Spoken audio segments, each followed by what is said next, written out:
ಈ ಕಾರ್ಯಕ್ರಮದ ಪ್ರಾಯೋಜಕರು ಜೈನ್ ಇರಿಗೇಷನ್ ಸಿಸ್ಟಮ್ಸ್ ಲಿಮಿಟೆಡ್, ಜಾಗತಿಕ ತುಂತುರು ಮತ್ತು ಹನಿ ನೀರಾವರಿ ಉಪಕರಣಗಳ ಉತ್ಪಾದಕರು, ಬೇಸಾಯ ತಂತ್ರಜ್ಞಾನ ನಿರೂಪಕರು ಹಾಗೂ ರೋಗರಹಿತ ಟಿಶ್ಯೂ ಕಲ್ಚರ್ ಗಿಡಗಳು. ವೀಕ್ಷಕರೇ ನಮಸ್ಕಾರ. ನೀವು ಫಾರ್ಮ್ ಟಿವಿಯನ್ನು ಹಲವಾರು ವರ್ಷಗಳಿಂದ ನೋಡ್ತಾ ಬಂದಿದ್ದರೆ ತಮಗೆಲ್ಲ ಗೊತ್ತಿರಬಹುದು, ಅಡಿಕೆಯಲ್ಲಿ ಅಂತರ ಬೆಳೆಯಾಗಿ ಯಾವ್ಯಾವ ಬೆಳೆಗಳನ್ನು ಹಾಕ್ಬೋದು ಅಂತ ನಾವು ಯೋಚನೆ ಮಾಡ್ತಾ ಇರಬೇಕಾದ್ರೆ ದಾಲ್ಚಿನ್ನಿ ಕಡೆ ಕೂಡ ಕೆಲವೊಂದಿಷ್ಟು ಸಮಯ ಗಮನ ಹರಿಸಿದ್ವಿ ಆಗಿತ್ತು. ಅದರ ಸಂಬಂಧ ಕಾಡಿನ ಮರಗಳ ನಡುವೆ ದಾಲ್ಚಿನ್ನಿಯನ್ನು ಬೆಳೀತಾ ಇರುವಂತಹ ಒಬ್ಬ ಸಿರಸಿಯ ಯುವ ರೈತರನ್ನು, ಆಮೇಲೆ ಸ್ವತಂತ್ರವಾಗಿ ತುಂಬ ಪೂರ್ತಿಯ ಬಿಸಿಲಲ್ಲಿ ದಾಲ್ಚಿನ್ನಿ ಬೆಳೀತಾ ಇರುವಂಥ ಸಿದ್ದಾಪುರದ ಒಬ್ಬ ರೈತರನ್ನು ಮಾತಾಡ್ತಿದ್ವಿ. ಅವರನ್ನು ಮಾತಾಡ್ತಾ ಇರಬೇಕಾದ್ರೆ ಅವರೆಲ್ಲರೂ ಸಹಿತವ ಮೊಗ್ಗಿಗೋಸ್ಕರ ದಾಲ್ಚಿನ್ನಿ ಬೆಳೀತಾ ಇದ್ದೀವಿ, ನಾವು ಮೊಗ್ಗನ್ನು ಆಳುಗಳ ಕೈಲಿ ಕೊಯ್ಸಿ ಅದನ್ನು ಒಣಸಿ ಆಮೇಲೆ ಮಾರಾಟ ಮಾಡ್ತೀವಿ. ಆದರೆ ಇತ್ತೀಚೆಗೆ ನಮಗೆ ಮೊಗ್ಗನ್ನು ಮಾರಿ ಎಷ್ಟು ಬರುತ್ತೋ ಆದರೆ ಅದಕ್ಕಿಂತ ಹೆಚ್ಚು ಆಳಿನ ಖರ್ಚೆ ಬರ್ತಾ ಇದೆ ಅಂತ ಬೇಸರವನ್ನು ವ್ಯಕ್ತಪಡಿಸಿದರು.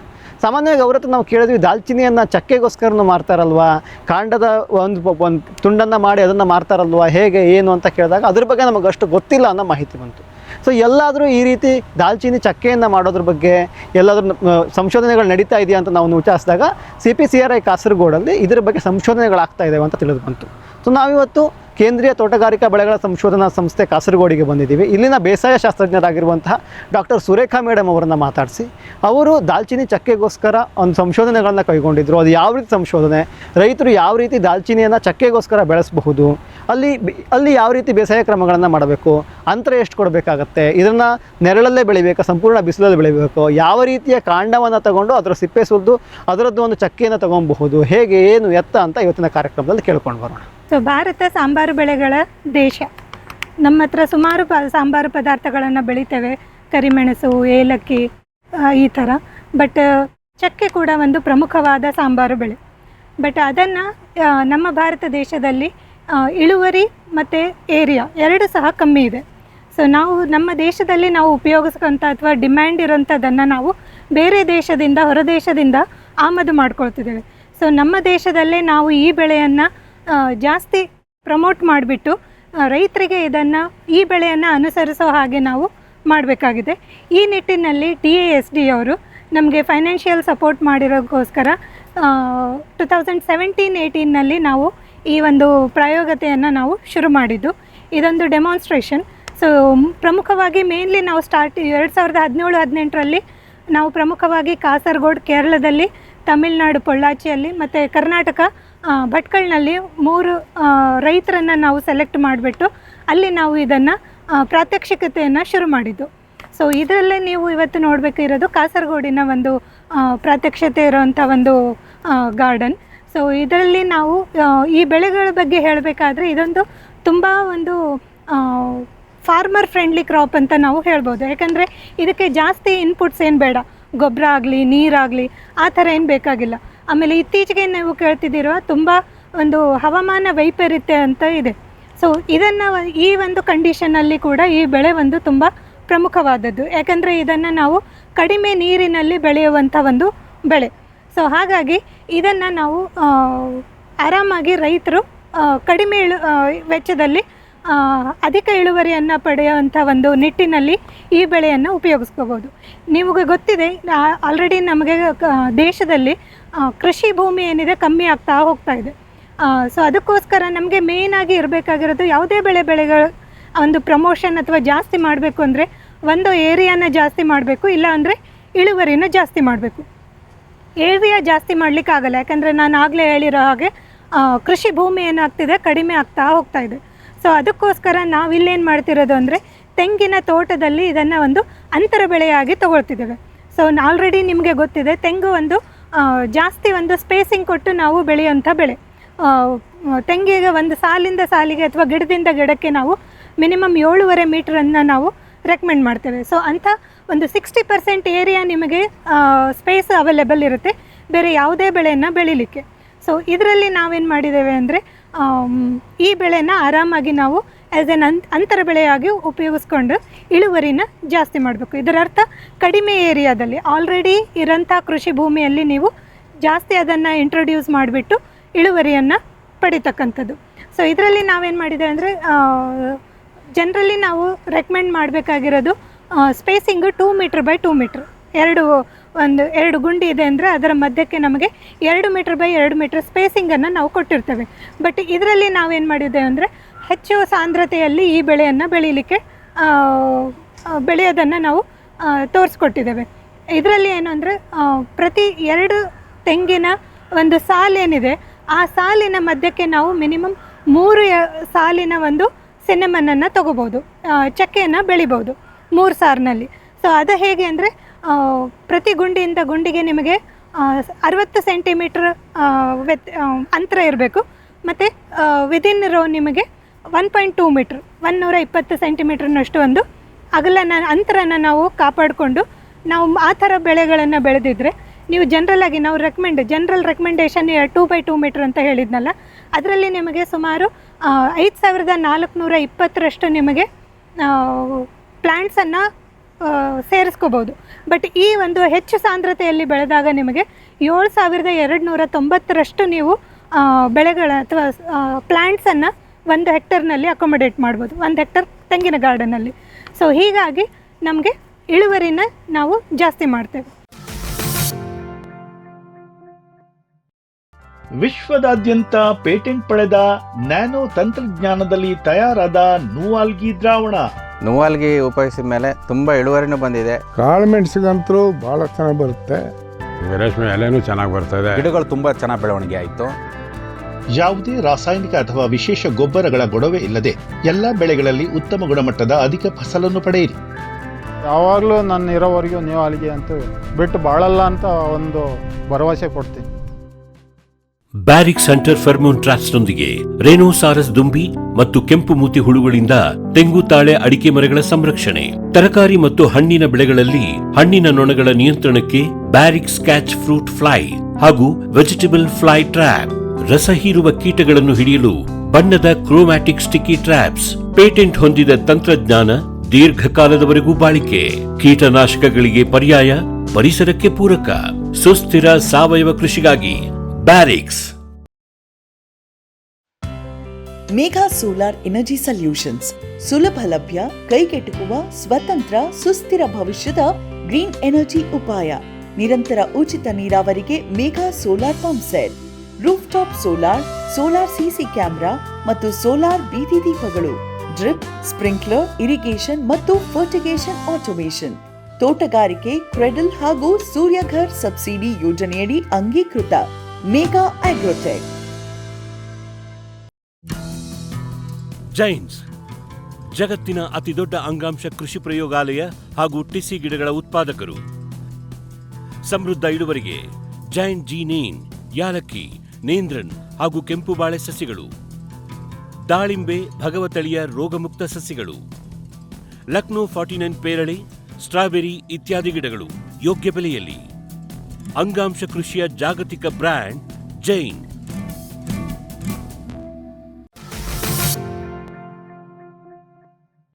ಸೊ ಇದರಲ್ಲಿ ಮೇನ್ ಅಂದರೆ ನಮಗೆ ಎಕನಾಮಿಕ್ ಇಂಪಾರ್ಟೆನ್ಸ್ ಆಗಿರೋದು ಚಕ್ಕೆ.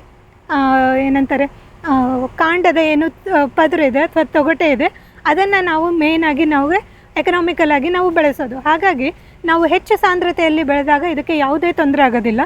ಮತ್ತು ಒಂದು ಸಾರಿ ಪ್ಲ್ಯಾಂಟ್ ಮಾಡಿದರೆ ಸ್ಟಾರ್ಟಿಂಗ್ 2 ವರ್ಷ ನಿಮಗೆ ಯಾವುದೇ ಇಳುವರಿ ಸಿಗಲ್ಲ. ಬಟ್ 3ನೇ ವರ್ಷದಿಂದ ನೀವು ಪ್ರತಿ ವರ್ಷ ಇದನ್ನು ಕಟಾವು ಮಾಡಿಕೊಂಡು ಇಳುವರಿಯನ್ನು ಪಡಿಬೋದು. ಕಟಾವು ಮಾಡುವಾಗ ಒಂದಿಷ್ಟು ನೀವು ಧ್ಯಾನ ಕೊಡಬೇಕಾಗುತ್ತೆ. ಒಂದು ಮಿನಿಮಮ್ ಒಂದು ನೆಲದಿಂದ ಒಂದು 10-15 ಸೆಂಟಿಮೀಟ್ರ್ ಎತ್ತರದಲ್ಲಿ ನೀವು ಇದನ್ನು ಒಂದು ಸ್ಲ್ಯಾಂಟಿಂಗ್ ಪೊಸಿಷನ್ನಲ್ಲಿ ಕಟ್ ಮಾಡಬೇಕಾಗತ್ತೆ. ಆಮೇಲೆ ಸ್ಟೆಮ್ಮಿನದೇನು ಗರ್ತೇನಿದೆ ಮಿನಿಮಮ್ ಒಂದು 10 ಸೆಂಟಿಮೀಟ್ರ್ ಅಷ್ಟು ಇರಬೇಕು.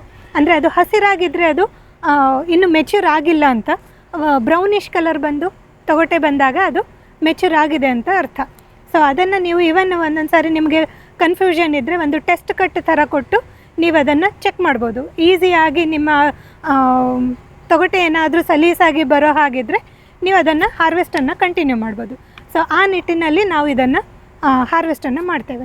ಇನಿಷಿಯಲಿ ಪ್ಲ್ಯಾಂಟಿಂಗ್ ಮಾಡುವಾಗ 50 ಸೆಂಟಿಮೀಟ್ರ್ ಒಂದು ಕ್ಯೂಬರ್ ಅಂತ ಒಂದು ಗುಂಡಿಯನ್ನು ತೆಗೆದುಬಿಟ್ಟು ಅದರಲ್ಲಿ ಪೆಂಟಗಾನಲ್ ಸಿಸ್ಟಮ್ ಅಂತ ಹೇಳ್ತೇವೆ. ಅಂದರೆ ಆ ಒಂದು ಗುಂಡಿಯಲ್ಲಿ ನಾವು 5 ಪ್ಲ್ಯಾಂಟ್ಸನ್ನು ಅಕೊಮಡೇಟ್ ಮಾಡ್ತೇವೆ.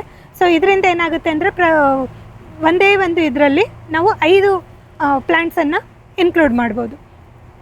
ಸೊ ಅದಾದಮೇಲೆ ನಿಮಗೆ ಪ್ಲ್ಯಾಂಟಿಂಗ್ ಮಾಡುವಾಗ ಒಂದು 10 kg ಅಷ್ಟು ಕೊಟ್ಟಿಗೆ ಗೊಬ್ಬರನ ಒಂದು ಅರ್ಧ kg ಅಷ್ಟು ನಿಮಗೆ ಬೇವಿನ ಹಿಂಡಿಯನ್ನು ಹಾಕಿಬಿಟ್ಟು ಮತ್ತು ರಾಕ್ ಫಾಸ್ಫೇಟ್, ಈ ಫಾಸ್ಫರಸ್ ಏನಿದೆ ಅಲ್ಲ ಗೊಬ್ಬರ, ಅದನ್ನು ಹಾಕಿ ನೀವು ಪ್ಲ್ಯಾಂಟಿಂಗ್ ಮಾಡಬೇಕು. ಫಾಸ್ಫರಸ್ ಏನು ಮಾಡುತ್ತೆ ಅಂದರೆ ಈಸಿಲಿ ಬೇರು ಬರೋ ಹಾಗೆ ಮಾಡುತ್ತೆ. ಸೊ ಹಾಗಾಗಿ ಇದನ್ನು ಮಾಡಿಬಿಟ್ಟು ನಮಗೆ ಬೇಕಾಗುವಾಗ, ಅಂದರೆ ಕಂಟಿನ್ಯೂಯಸ್ ಆಗಿ ಇರಿಗೇಷನ್ ಬೇಕು ಅಂತ ಏನಿಲ್ಲ. ಅದಕ್ಕೆ ನಾನು ಆಗಲೇ ಹೇಳಿದೆ, ಇದು ಒಂದು ಹವಾಮಾನ ವೈಪರೀತ್ಯಕ್ಕೆ ಒಂದು ಅನುಗುಣವಾಗಿರೋಂಥ ಒಂದು ಬೆಳೆ. ಸೊ ಯಾವಾಗ ಬೇಕು, ಮಿನಿಮಮ್ ಒಂದು 15 ದಿವಸಕ್ಕೊಂದು ಸಾರಿ ಆದರೂ ಸಮ್ಮರಲ್ಲಿ ನೀವು ಇರಿಗೇಷನನ್ನು ಕೊಟ್ಟು ಈ ಬೆಳೆಯನ್ನು ಕಾಪಾಡ್ಕೋಬಹುದು. ಆಮೇಲೆ ನಾನು ಆಗಲೇ ಹೇಳಿರೋ ಹಾಗೆ 2 ವರ್ಷದ ನಂತರ ನೀವು 3ನೇ ವರ್ಷದಿಂದ ಇಳುವರಿನ ಪಡಿಲಿಕ್ಕೆ ಶುರು ಮಾಡ್ಬೋದು. ಆಮೇಲೆ ಒಂದು ಸಾರಿ ಹಾರ್ವೆಸ್ಟ್ ಆದಮೇಲೆ ಅದಕ್ಕೆ ನೀವು ಬೋರ್ಡೋ ದ್ರಾವಣನ ಒಂದು ಜಸ್ಟ್ ಲೇಪ್ ಮಾಡಿದರೆ ಸೆಕೆಂಡರಿ ಇನ್ಫೆಕ್ಷನನ್ನು ಅವಾಯ್ಡ್ ಮಾಡ್ಬೋದು. ಆಮೇಲೆ ಅದಾದಮೇಲೆ ಒಂದು ರೌಂಡ್ ಮತ್ತು ವರ್ಷಕ್ಕೆ 1-2 ಸಾರಿ ಆದರೂ ನೀವು ಗೊಬ್ಬರನ ಸ್ಪ್ಲಿಟ್ಟಾಗಿ ಕೊಡ್ಬೋದು. ಯೂರಿಯಾ, DAP ಮತ್ತು ಪೊಟ್ಯಾಷನ್ನ, ಈ ಮೂರನ್ನೂ ಬೆಳೆದು ತುಂಬ ಕಮ್ಮಿ ಕ್ವಾಂಟಿಟಿಯಲ್ಲಿ ಬೇಕಾಗುತ್ತೆ. ಸೊ ಒಂದು ಸಾರಿ ಹಾರ್ವೆಸ್ಟ್ ಆದಮೇಲೆ ನೀವು ಬೋರ್ಡೋ ದ್ರಾವಣವನ್ನು ಇದು ಮಾಡಿ ಮತ್ತು ನೀವು ಕೊಟ್ಟಿಗೆ ಗೊಬ್ಬರನೋ ಅಥವಾ ಬೇರೆ ನಿಮ್ಮ ಹತ್ತಿರ ಅವೈಲೇಬಲ್ ಇರೋಂಥ ಯಾವುದೇ ಒಂದು ಆರ್ಗ್ಯಾನಿಕ್ ಸಾವಯವ ಗೊಬ್ಬರನ ಅದನ್ನು ಹಾಕಿಬಿಟ್ಟು ನೀವು ಬೆಳೆಯನ್ನು ಕಂಟಿನ್ಯೂ ಮಾಡ್ಬೋದು ಪ್ರತಿ ವರ್ಷ. ಇವಾಗ ನಾನು ಆಗಲೇ ಹೇಳಿರೋ ಹಾಗೆ ಮೇನ್ ಎಕನಾಮಿಕ್ ಪಾರ್ಟ್ ಇರೋದು ಬಾರ್ಕ್, ಬಟ್ ಅದಲ್ಲದೆ ನೀವು ಇವನ್ ಎಲೆ ಕೂಡ ಅದರಿಂದ ಅಸೆನ್ಷಿಯಲ್ ಆಯಿಲನ್ನು ನೀವು ತಗೊಂಡು ಅದನ್ನು ಸಹ ಉಪಯೋಗಿಸ್ಕೋಬಹುದು. ಈವನ್ ಸುಮಾರು ಕಡೆ ನೀವು ಅದನ್ನು ಹಾಗೆ ಬಿಟ್ಟರೆ ಹೂ ಬರುತ್ತೆ, ಬಡ್ಸ್ ಅಂತ ಹೇಳ್ತೇವೆ. ಸೊ ಅದನ್ನು ಸಹ ನೀವು ಎಕನಾಮಿಕಲಿ ನಾವು ಮಾರ್ಕೆಟಲ್ಲಿ ಅದಕ್ಕೆ ಒಳ್ಳೆ ಬೆಲೆ ಇದೆ. ಅದನ್ನು ನಾನು ಆಗಲೇ ಹೇಳಿದಿರೋ ಹಾಗೆ ಸ್ಲ್ಯಾಂಟಲ್ಲಿ ಕಟ್ ಮಾಡಿಬಿಟ್ಟು ಆ ಸ್ಟೆಮ್ ಏನಿರುತ್ತೆ ಅದನ್ನು ಎಲ್ಲ ಎಲೆಗಳನ್ನು ಫಸ್ಟು ಎಲ್ಲ ಬಿಡಿಸ್ಕೊಂಡು ನಿಮಗೆ ಕನ್ವೀನಿಯೆಂಟ್ ಆಗೋಷ್ಟು ಹೈಟನ್ನು ಕಾಂಡನ್ನು ನೀವು ಕಟ್ ಮಾಡಿಕೊಂಡು ಅದರ ಮೇಲ್ಗಡೆ ಒಂದು ಬ್ರೌನ್ ಪದರ ಏನಿದೆ ಅದನ್ನು ನೀವು ಪೀಲ್ ಮಾಡ್ಕೋಬೋದು. ಸೊ ಪೀಲ್ ಆದಮೇಲೆ ನಿಮಗೆ ಅದನ್ನು ಸ್ವಲ್ಪ ಕ್ಲೀನ್ ಮಾಡಿಕೊಂಡು ಬ್ರಾಸ್ ರಾಡ್ ಅಥವಾ ಯಾವುದಾದ್ರೂ ರಾಡಿಂದ ಸ್ವಲ್ಪ ನೀವು ರಬ್ ಮಾಡಬೇಕಾಗುತ್ತೆ. ಸ್ವಲ್ಪ ಅದನ್ನು ರಬ್ ಮಾಡಿದಾಗ ಅದು ಈಸಿಲಿ ಆಗಿ ಪದರ ಏನಿರುತ್ತೆ ಕಾಂಡನ್ನು ಬಿಟ್ಬಿಡುತ್ತೆ. ಸೊ ಆಮೇಲೆ ನೀವು ಒಂದು ನೈಫನ್ನು ಅಥವಾ ಚೂರಿಯಿಂದ ನಿಧಾನಕ್ಕೆ 1-2 ಕಟ್ ಕೊಟ್ಟು ಅದನ್ನು ನಿಧಾನಕ್ಕೆ ಒಳಗಡೆ ಸೇರಿಸ್ತಾ ಹೋದಾಗೆ ನಮಗೆ ಒಂದು ಕಾಂಡದ ಒಂದು ಪದರ ಏನಿದೆ ಅದು ಬಿಟ್ಕೊಳ್ಳುತ್ತೆ. ಸೊ ಅದನ್ನು ನೀವು ಡ್ರೈ ಮಾಡಿಬಿಟ್ಟು ಒಂದು ದಿವಸ ನೀವು ಸನ್ ಡ್ರೈ ಮಾಡಿ ಆಮೇಲೆ ನೆರಳಲ್ಲಿ ಒಣಗಿಸಿ ಅದು ಕಲರ್ ನಿಮಗೆ ಒಂದು ಬ್ರೌನಿಶ್ ಕಲರಾಗಿ ಮಾರ್ಪಾಡಾಗುತ್ತೆ. ಸೊ ಆ ಒಂದು ಸರ್ಕ್ಯುಲಾರ್ ಏನು ಬರುತ್ತೆ ಅದು ನಮಗೆ ಕ್ವಿಲ್ಸ್ ಅಂತ ಹೇಳ್ತೇವೆ. ಇಂಟರ್ನ್ಯಾಷನಲ್ ಮಾರ್ಕೆಟಲ್ಲಿ ಡಿಮ್ಯಾಂಡ್ ಇರೋದು ಆ ಕ್ವಿಲ್ಸಿಗೆ. ಸೊ ಅದು ಒಂದು ಹೈ ಗ್ರೇಡೆಡ್ ಇನ್ಪುಟ್ ಅಂತ ಹೇಳ್ಬೋದು, ಔಟ್ಪುಟ್ ಅಂತ. ಸೊ ಅದಲ್ಲದೆ ನೀವು ಮಾರ್ಕೆಟಲ್ಲಿ ನೋಡ್ತೀರ ಚಿಪ್ ಥರ, ಸೊ ಅದು ಸೆಕೆಂಡರಿ ಕ್ವಾಲಿಟಿ. ಅದು ಜಸ್ಟ್ ನಿಮಗೆ ಈ ಥರ ಕ್ವಿಲ್ ಮಾಡಲಿಕ್ಕೆ ಆಗೋದಿಲ್ಲ, ಅಷ್ಟು ಲೇಬರ್ಸ್ ಇನ್ವೆಸ್ಟ್ ಮಾಡಲಿಕ್ಕೆ ಆಗೋದಿಲ್ಲ ಅಂದರೆ ಅಟ್ಲೀಸ್ಟ್ ನೀವು ಅದನ್ನು ಚಿಪ್ಸ್ ಥರ ಕಟ್ ಮಾಡಿಕೊಂಡು ಅದನ್ನು, ಬಟ್ ಅದಕ್ಕೆ ರೇಟ್ ಡಿಫ್ರೆಂಟ್ ಇರುತ್ತೆ, ಸೆಕೆಂಡ್ ಕ್ವಾಲಿಟಿ ರೇಟಲ್ಲಿ ಸಿಗುತ್ತೆ. ಸೊ ಹಾಗಾಗಿ ಅದನ್ನು ನೀವು ಮಾರ್ಕೆಟಲ್ಲಿ ಮಾಡ್ಬೋದು.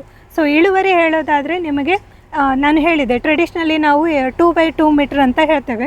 ಸೊ ಅದಕ್ಕೂ ಈ ಹೈ ಡೆನ್ಸಿಟಿ ಹೆಚ್ಚು ಸಾಂದ್ರತೆಯಲ್ಲಿ ಬೆಳೆದಕ್ಕೂ ತುಂಬ ವ್ಯತ್ಯಾಸ ಇದೆ. ಯಾಕಂದರೆ ನಾವು ಇಲ್ಲಿ ನೋಡಿ ಟ್ರೆಡಿಷ್ನಲ್ ಆಗಿ 1400 ಚಿಲ್ಲರೆ ನಾವು ಪ್ಲ್ಯಾಂಟ್ಸನ್ನು ಅಕೊಮಡೇಟ್ ಮಾಡ್ತೇವೆ 1 ಹೆಕ್ಟರಲ್ಲಿ, ಬಟ್ ಇದರಲ್ಲಿ 7000.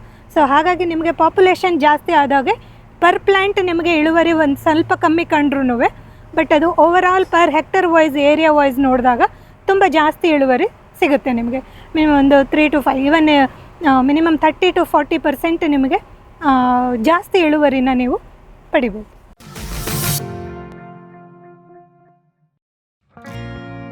ಜೈನ್ ಇರಿಗೇಷನ್ ಸಿಸ್ಟಮ್ಸ್ ಲಿಮಿಟೆಡ್ ಭಾರತದ ಹನಿ ನೀರಾವರಿ ತಂತ್ರಜ್ಞಾನದ ಪ್ರಥಮ ಪ್ರವರ್ತಕ, ಜಗತ್ತಿನ ಅತಿ ದೊಡ್ಡ ಸ್ಪ್ರಿಂಕ್ಲರ್ಸ್ ಉತ್ಪಾದಕ ಕಂಪನಿ.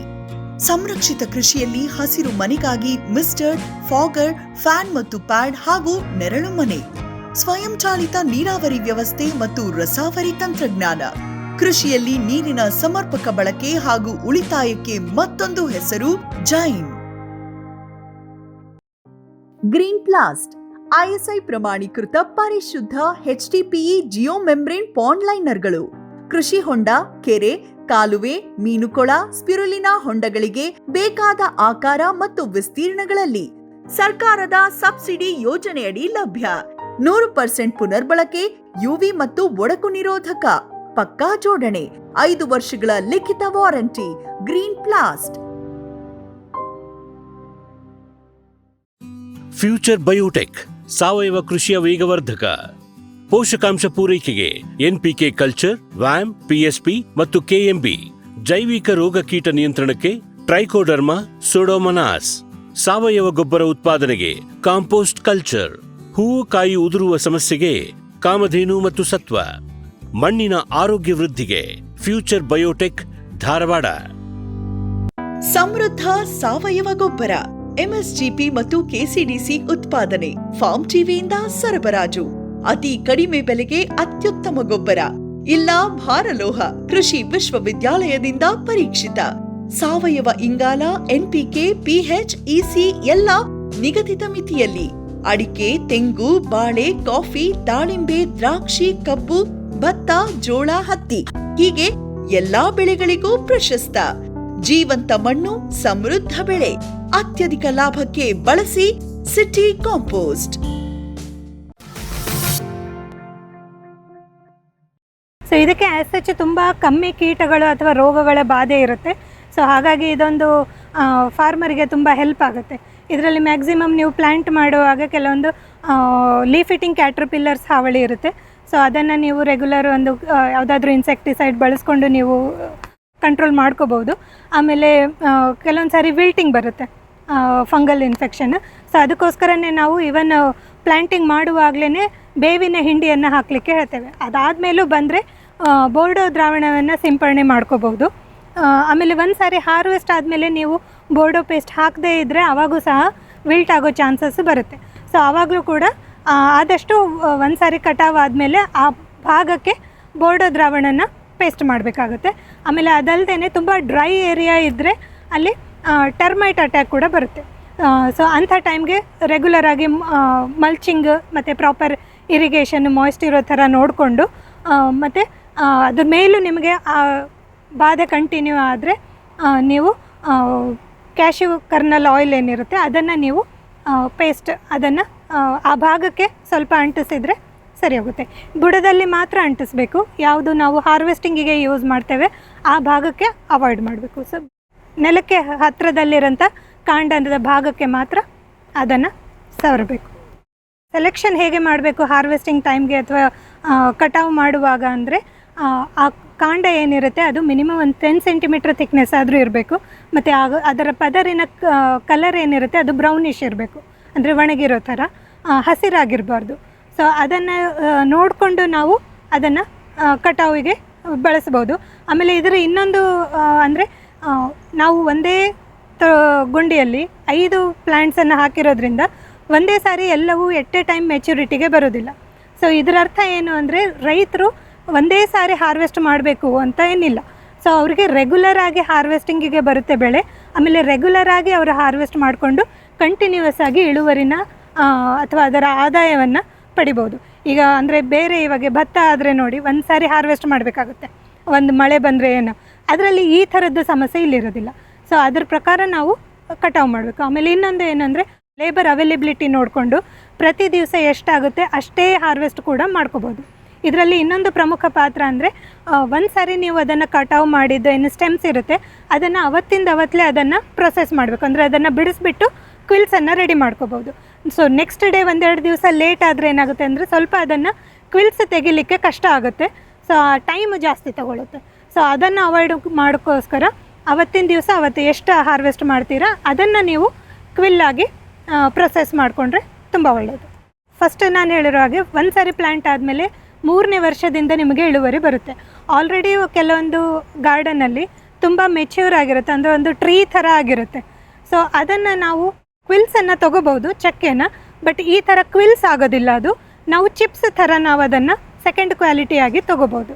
ಆಮೇಲೆ ಇನ್ನೊಂದು ಮಾರ್ಕೆಟಲ್ಲಿ ಅದರ ರೇಟು ಕೂಡ ಸ್ವಲ್ಪ ಕಮ್ಮಿ ಸಿಗ್ಬೋದು, ಯಾಕಂದರೆ ಅದು ಆಲ್ರೆಡಿ ಥಿಕ್ ಆಗಿರೋದ್ರಿಂದ ಅಷ್ಟು ಒಳ್ಳೆ ಕ್ವಾಲಿಟಿದು ಬರೋದಿಲ್ಲ. ಬಟ್ ಆದ್ರೂ ಒಂದು ಸರಿ ನೀವು ಸ್ಟಾರ್ಟ್ ಮಾಡಿದರೆ ಮತ್ತೆ ಪದೇ ಪದೇ ಅದರಿಂದ ಸ್ಪ್ರೌಟ್ಸ್ ಬರ್ತಾ ಹೋಗುತ್ತೆ. ಸೊ ಅದನ್ನು ನೀವು ಕಂಟಿನ್ಯೂ ಮಾಡ್ಬೋದು ಇಳುವರಿನ. ದಾಲ್ಚಿನ್ನಿ ಸಾಮಾನ್ಯವಾಗಿ ನಮ್ಮ ರೈತರಿಗೆ ಪಲಾವ್ ಎಲೆ ಅಂತ ಗೊತ್ತಿರುತ್ತೆ. ಸೊ ಈ ಎಲೆಯನ್ನು ಬಹಳಷ್ಟು ಕಡಿಮೆ ಸಂಖ್ಯೆಯಲ್ಲಿ ಕಡಿಮೆ ರೈತರು ಮಾರ್ತಾರೆ, ಅದನ್ನು ಒಣಗಿಸಿ ಮಾರ್ತಾರೆ. ಬಹಳಷ್ಟು ಜನ ರೈತರು ಏನಪ್ಪ ಅಂತಂದರೆ ದಾಲ್ಚಿನ್ನಿ ಮೊಗ್ಗು ಅದು ಲವಂಗ ಥರನೇ ಇರುತ್ತೆ ಅಂತ ಹೇಳ್ತಾರೆ. ಸೊ ಆ ದಾಲ್ಚಿನ್ನಿ ಮೊಗ್ಗನ್ನು ಮಾರ್ತಿದ್ರು. ಆದರೆ ಈ ರೀತಿ ಕಾಂಡದಿಂದ ಸಣ್ಣ ಸಿಪ್ಪೆಯನ್ನು ಸುಲಿದು ಕಾಂಡ ಸಿಪ್ಪೆಯನ್ನು ಸುಲಿದು ದಾಲ್ಚಿನ್ನಿ ಚಕ್ಕೆಯಾಗಿ ಮಾರೋರು ಎಲ್ಲೂ ಇಲ್ಲಾಗಿದ್ರು. ರೈತರನ್ನು ಭಾಳಷ್ಟು ಜನ ವಿಚಾರಿಸಿದಾಗ ನಮಗೆ ಸಿಕ್ಕಿಲ್ಲಾಗಿತ್ತು. ಇದೇ ಮೊದಲ ಬಾರಿಗೆ ಈ ರೀತಿ ಇದರ ಮೇಲೆ ಸಂಶೋಧನೆ ಮಾಡುವಂತಹ, ಈ ರೀತಿಯಾಗಿ ಮಾಡಬಹುದು ಅಂತ ತೋರಿಸ್ಕೊಡೋಕ್ಕೆ ನಾವು ಇವತ್ತು ಸುರೇಖಾ ಮೇಡಮ್ ಅವ್ರನ್ನ ಭೇಟಿಯಾದ್ವಿ. ಇವತ್ತಿನ ಕಾರ್ಯಕ್ರಮದಲ್ಲಿ ನಮಗೆ ಸುರೇಖಾ ಮೇಡಮ್ ಅವರು ದಾಲ್ಚಿನ್ನಿಯದ್ದು ಯಾವ ರೀತಿ ಚಕ್ಕೆಯನ್ನು ನಾವು ಇದು ಮಾಡಬೇಕಾಗತ್ತೆ, ಎಷ್ಟು ಕಾಂಡ ಹೇಗೆ ಮಾಡಬಹುದು, ಯಾವ ರೀತಿ ಮಾಡಿದ್ರೆ ರೈತರು ಪ್ರತಿ ವರ್ಷದ ಎಲ್ಲ ತಿಂಗಳು ಸಹಿತ ಅವರಿಗೆ ಕಾಂಡ ಸಿಗೋ ಹಾಗೆ ಮಾಡಬಹುದು ಅನ್ನೋದ್ರ ಬಗ್ಗೆ ಮಾಹಿತಿ ಕೊಟ್ಟರು. ಇಷ್ಟೊಂದು ಮಾಹಿತಿ ಕೊಟ್ಟಿದ್ದಕ್ಕೆ ನಮಗೆ ಮೇಡಮ್ ಅವರಿಗೆ ಧನ್ಯವಾದವನ್ನು ಹೇಳ್ತಾ ನಮ್ಮ ಇವತ್ತಿನ ಕಾರ್ಯಕ್ರಮವನ್ನು ಮುಗಿಸೋಣ. ನಮಸ್ಕಾರ. ಈ ಕಾರ್ಯಕ್ರಮದ ಪ್ರಾಯೋಜಕರು ಜೈನ್ ಇರಿಗೇಷನ್ ಸಿಸ್ಟಮ್ಸ್ ಲಿಮಿಟೆಡ್, ಜಾಗತಿಕ ತುಂತುರು ಮತ್ತು ಹನಿ ನೀರಾವರಿ ಉಪಕರಣಗಳ ಉತ್ಪಾದಕರು, ಬೇಸಾಯ ತಂತ್ರಜ್ಞಾನ ನಿರೂಪಕರು ಹಾಗೂ ರೋಗರಹಿತ ಟಿಶ್ಯೂ ಕಲ್ಚರ್ ಗಿಡಗಳು.